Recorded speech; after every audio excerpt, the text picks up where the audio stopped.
On this episode of Horror Timelines, once again, it's Hammer time. That's right, we're going to check out the Hammer Dracula series.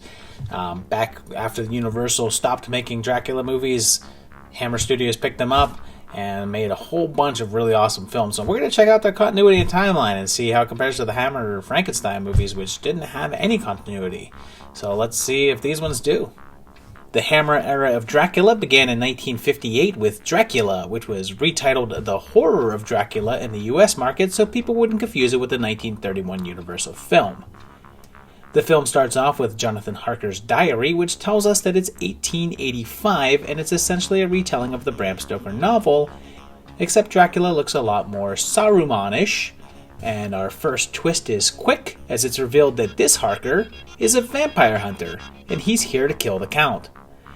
After a face-off with one of Dracula's brides, Harker's bitten and trapped.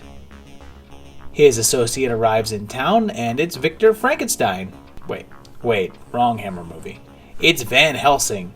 He finds Vamp Harker and stakes him and informs his friends and family, although he's engaged to Lucy here, and Mina's married to Arthur, and Lucy's already been bitten. And pretty soon she's dead too and vamped out. Van Helsing stakes her, but Mina's next, although she's saved by a transfusion leading up to a final confrontation in which Van Helsing kills Dracula with sunlight and 2 candlesticks held into a cross. And how does that work? Is it anything that's shaped like a cross? If that's true, can you just hold your fingers together like this? I mean, it's the same thing.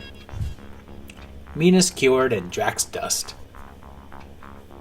The film was very successful, so 1960 brought us the Brides of Dracula, which again featured Peter Cushing, but not Christopher Lee.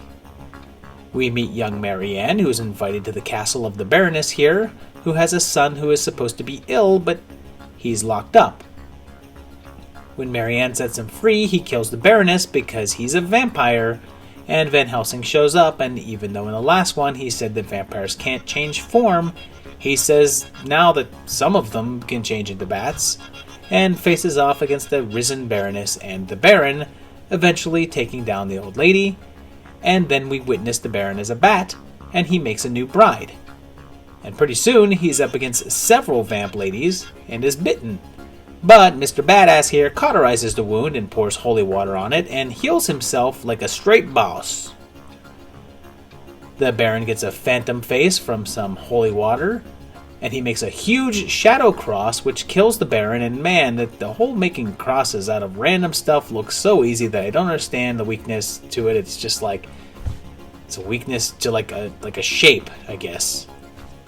There was a 6-year gap, but 1966 brings Dracula, Prince of Darkness, which brought Christopher Lee back into the fold, and then we meet Sandor here, and he says there's nothing to fear from vampires for 10 years. So we're in 1895 now, which places Brides of Dracula in between, so most likely something like 1887 or so, even though Sandor warns these travelers to stay away from the castle, and of course they don't listen, and are greeted by Clove, who kills Alan and uses his blood to revive the Count. He then kills Helen and turns her. Luckily, random stuff cross still works, and Sandor here helps out. He says that Dracula must be invited inside, although he didn't really seem to need that in the first one. And they catch Vampire Helen and stake her. Dracula kidnaps Diana, and it leads to a final face-off on ice, and they trap him underneath it. Dracula returns 2 years later in 1968's Dracula Has Risen from the Grave, which opens with a dead girl in a bell. Ernest here says it's been a year since Dracula was destroyed, which would place us in 1896, and he goes up to the castle to exorcise it. But his buddy accidentally frees Drac from his ice pocket. Oh man, I thought I'd seen the last of the accidental underground ice pockets in the Universal series. Dracula Rises from the Grave, which shouldn't surprise you, it's in the title. And man, vampires could use some eye drops in this series. And after not saying a single word in the last film, Dracula talks again. We meet Paul and his fiancée Maria, Ernest's niece. Dracula starts doing what the Drac be doing, and uh-oh, we got a coffin here that says that Gisela died in 1905, so then let's see. That's written down, so it's a little more concrete, as well as Harker's diary in 1885, so the only thing that's kind of hearsay is Sandor's quote about 10 years in the last one, so the best assertion here is that he really got the timing wrong, and the Prince of Darkness took place in either 1904 or 05, with this one taking place in 1905 or 6. Anyway, Dracula violates that whole has to be invited in again thing with Maria, and Ernest is killed, and apparently now when you stake him, you have to pray, which Paul won't do because he's a silly, silly atheist. In a final battle, Paul throws Dracula onto Ernest's cross from earlier, and he dissolves, and Paul is apparently cured of atheism. Because it's that easy. 2 more years pass, and in 1970, we're invited to taste the blood of Dracula. No thanks. We meet Veruca Salt's dad, who witnesses the end of the last film, so we're set in the same year, most likely 1905, a little while later, possibly extending into 1906. We head to a brothel with the very odd-looking Felix here, and we meet young Frankenstein, or Jekyll, or Courtly. And then young Paul, who's not the Paul from the last movie, but a whole new character named Paul.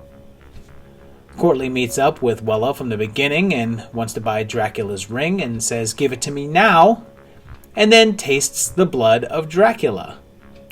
And then very stylishly becomes Dracula Reborn. He takes Alice here, who kills her dad, and he adds brides and stakes this guy. Paul faces off with him and ends up being killed by the power of a re-sanctified church and dies on the altar, and this movie reveals a new weakness of Dracula. Guy's named Paul. In that same year, Scars of Dracula was released, and it starts with a jarring jump in continuity. We're back in Drac's castle instead of the old church, but his ashes are still on an altar, and a bat comes in and spits blood on them, which brings them back to life, which seems that's pretty easy.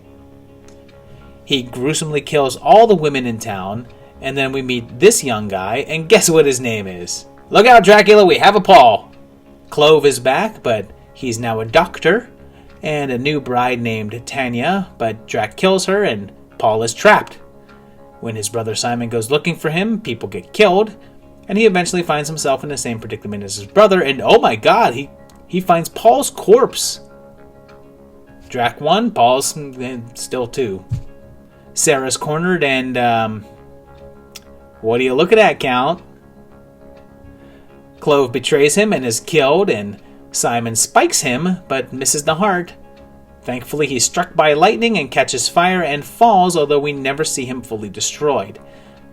Now, there's no time frame in this one, and it's a break in continuity from the previous entries, but let's go with the shot of the castle in the beginning being incorrect, and Drac is resurrected in a church from the last one, and we'll give it 1 year later, as people are still up in arms about Dracula, so we'll place it in 1906. In 2 more years, in 1972, we get the aptly titled Dracula AD 1972, which starts off by telling us that it's 1872 before the events of the first film. We see Van Helsing, again played by Peter Cushing, fight and kill his nemesis Dracula and then die from his wounds, while an accomplice collects the Count's ashes. We see Van Helsing buried, which means it's impossible for him to be alive in 1885 for the first movie, meaning this is most likely a separate continuity, and the series is rebooted. We then bounce to modern times, and the title tells us that it's 1972, as does the clothing and music. A descendant of Drac's lackey, whose last name is Alucard, get it, uses a group of hippies, including Jessica, whose grandfather looks very familiar, and they find Van Helsing's grave. They say he died 100 years to the day, so it's definitely September 1972. And they have a ritual. Let it go! Let it go!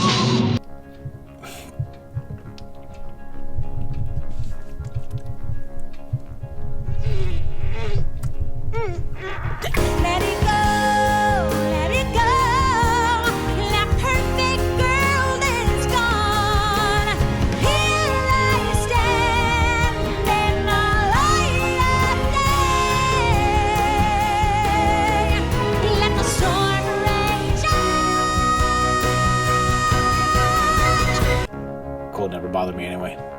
Carolyn Monroe gets bloody boobs and Drac is back, so Van Helsing gets involved. Johnny gets turned, as well as her friend Bob, but Johnny's killed with the lesser-known vampire weakness, running water. Dracula and Van Helsing finally face off with one hell of a groovy soundtrack.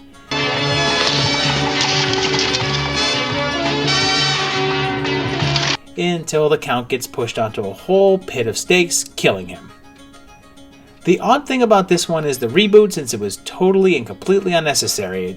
It would have been just as easy to have Dracula's ashes be in possession of Johnny after the end of the last one, and Van Helsing's death isn't needed as it would be assumed that he'd be dead in 1972 anyway.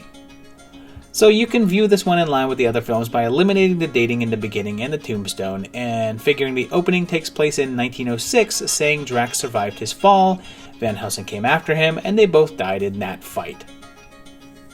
A year later, it was time to conduct the Satanic Rites of Dracula, which again features a modern-day setting. And the final entry did include Christopher Lee. We start with a secret agent escaping a cult, and Inspector Murray's back to call in Van Helsing for advice.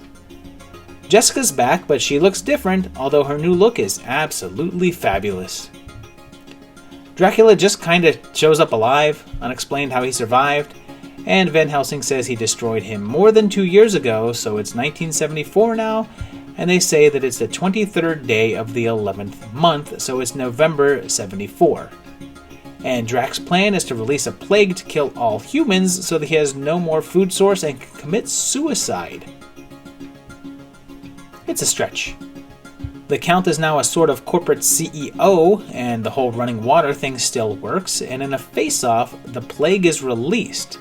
But a fire stops the bacteria, and a chase into the woods where we now discover a new weakness for vampires, the hawthorn bush, which is used for Christ's crown of thorns, which cut up Drac and wound him so that when Van Helsing stakes him, it kills him for good.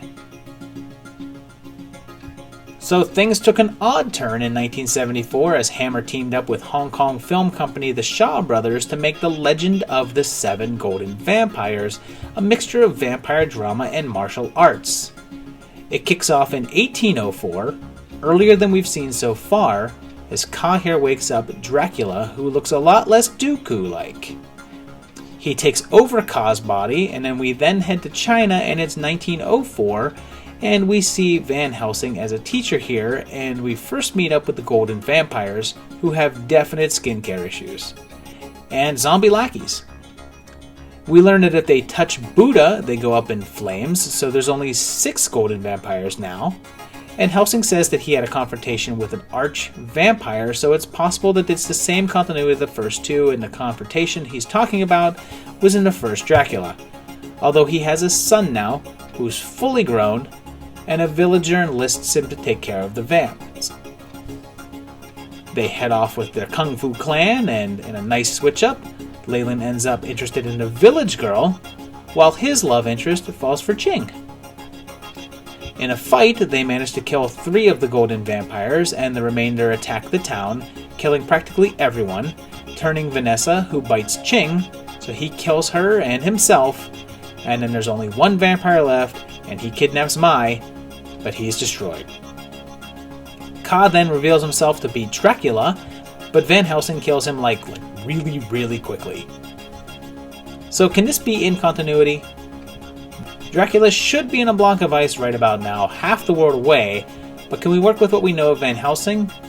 Since the last we saw him was in the 1890s, this can work 2 ways. 1, this can be either another vampire named Dracula, cashing in on a name and reputation, which explains why he looks different. Or 2, Ka is not actually Dracula transformed, but merely possessed by his essence, allowing him to be spiritually in China for the whole time that he's still Transylvania over the course of the century. So there you have it. 9 movies. Actually, definitely more continuity that was in the Hammer Dracula series, which were actually kind of a little bit more of an anthology thing with basically the same characters, but a different storyline. This one did have a fairly solid storyline that ran all the way through. It got a little bit anthology-ish at the ending of it there, but for the most part, it actually made a lot of sense, and a lot of fun to watch. I loved all these. These were great. The Hammer Dracula movies were definitely a lot of fun, so check them out. If you haven't seen them, I would definitely recommend checking them out, as well as the Hammer Frankenstein movies, which are a lot of fun as well. So kudos to these for being a lot of fun. That's about it for this week's video. I hope you enjoyed it. Hope you enjoyed all these Dracula films like as much as I did. And let me know what you thought down below. Do the usual, like, subscribe, share this video out on the social medias, and also check out my Patreon page as well too. Check out my patrons. They are awesome people for helping me out. And in the meantime, I'll see you in another couple weeks for another great video. Thanks, guys. Bye-bye.